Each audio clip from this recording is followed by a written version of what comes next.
Alors, le healthy est une tendance extrêmement lourde. Elle n'est pas qu'en France d'ailleurs, elle est au niveau planétaire. Le healthy, c'est quoi? Ça a un impact sur la santé. Le healthy n'a rien à voir avec le régime, c'est une problématique de faire du bien à mon corps.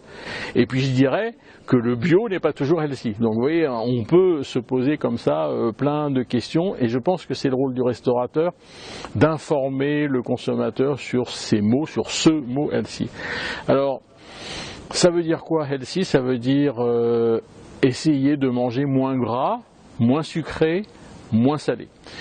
Alors oui, cela dit, on s'aperçoit que les produits les plus consommés en France, revenons en France, sont des produits plutôt gras, plutôt sucrés, plutôt salés.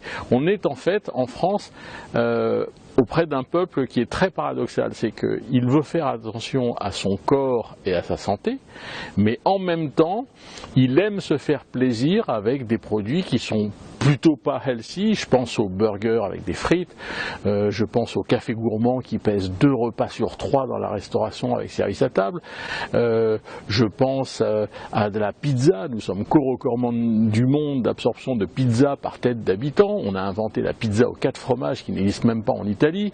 On met de la crème dans la carbonara, les Italiens sont outrés. Enfin bref, on n'est pas très healthy dans ce qu'on mange. En revanche, on est à la recherche du healthy, et c'est ça le grand paradoxe qu'il faut gérer avec les consommateurs, c'est qu'il faut leur faire du healthy, mais qui a du goût.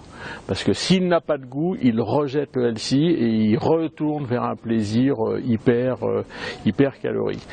Il faut du plus sain, encore une fois, mais qui a vraiment du goût. Et le healthy passera par là. Et aujourd'hui, il y a 3 zones sur la planète qui sont vraiment très avancées sur le healthy gourmand. C'est la Californie, l'Australie et le nord de l'Europe avec la Suède, le Danemark, qui sont vraiment très goûteux dans leur healthy.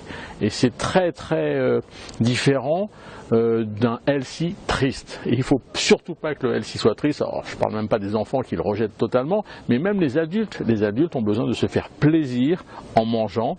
Et le healthy, oui, mais il ne doit pas être triste. Il doit être goûteux, il doit être savoureux, il doit procurer du plaisir.